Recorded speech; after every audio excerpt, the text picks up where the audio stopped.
గతంలో ఏదైతే సమస్యలు ఉండనో ఆ సమస్యలన్నీ కూడా పరిష్కరించడానికి కావలసిన అన్ని సూచనలు అన్ని అందులో పొందుపరచబడినాయి. అదేవిధంగా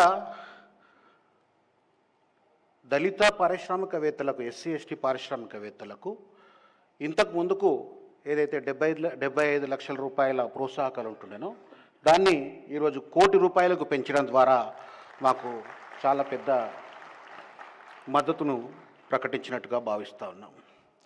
అదేవిధంగా ఇండస్ట్రియల్ పార్క్స్లో మేము ప్లాట్ కొన్నప్పుడు గతంలో 33% రిజర్వేషన్ ఉండే, 33% రిబేట్ ఉండే.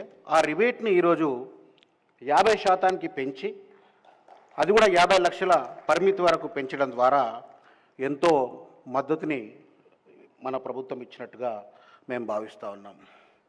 అదేవిధంగా డిక్కీకి సంబంధించి సార్, డిక్కీ ప్రారంభమై ఇప్పటికి 19 సంవత్సరాలు పూర్తి చేసుకొని 20వ సంవత్సరంలో అడుగు పెడుతున్నాం.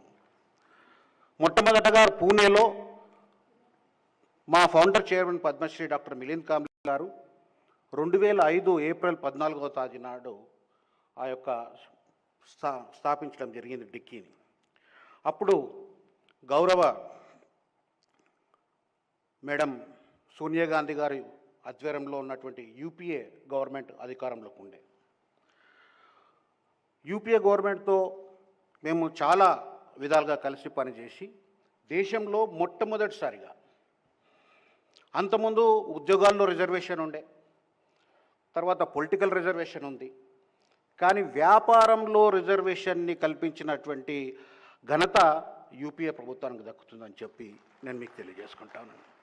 ఎందుకంటే ఎంఎస్ఎంఈలో 4% ప్రొక్యూర్మెంట్, అప్పుడు ముకుల్ వాస్నిక్ గారు సోషల్ జస్టిస్ మినిస్టర్గా ఉండే, వీరభద్ర సింగ్ గారు ఎంఎస్ఎంఈ మినిస్టర్గా ఉండే. వారి యొక్క సహకారంతో మొట్టమొదటిసారిగా మా మొదటి ప్రయాణం అక్కడి నుంచి ప్రారంభమైంది. ఆ తర్వాత రిజర్వేషన్స్ ప్రైవేట్ సెక్టార్లో కూడా ఉండాలని చెప్పి చాలా డిమాండ్ ఆ రోజుల్లో ఉండే. అప్పుడు గౌరవ ప్రధానమంత్రి మన్మోహన్ సింగ్ గారు ఒక కమిటీని ఏర్పాటు చేసి 2006వ సంవత్సరంలో ప్రైవేట్ ఇండస్ట్రీస్ అందరితో మాట్లాడి ఈ విధంగా ప్రెషర్ వస్తుంది, మమ్మల్ని ఏం చేయమంటారని చెప్పి సలహాలు అడిగారు. మేము చట్టం తీసుకురావాలనే ప్రయత్నం చేస్తున్నామంటే అప్పుడు industry associations, confederation Indian industry, FICCI, ASSOCHAM లాంటి పెద్ద పెద్ద ఇండస్ట్రీస్ సంస్థలన్నీ కూడా ప్రభుత్వానికి మీరు చట్టం తీసుకొస్తే ఆ చట్టాన్ని అమలు కావచ్చు కాకపోవచ్చు, కానీ వాలంటీర్గా మేము చేయడానికి ముందుకు వస్తామని చెప్పి అఫిర్మేటివ్ యాక్షన్ సప్లయర్ డైవర్సిటీ అనేటటువంటి కార్యక్రమాన్ని ఇండస్ట్రీ అసోసియేషన్స్ తీసుకోవడం జరిగింది.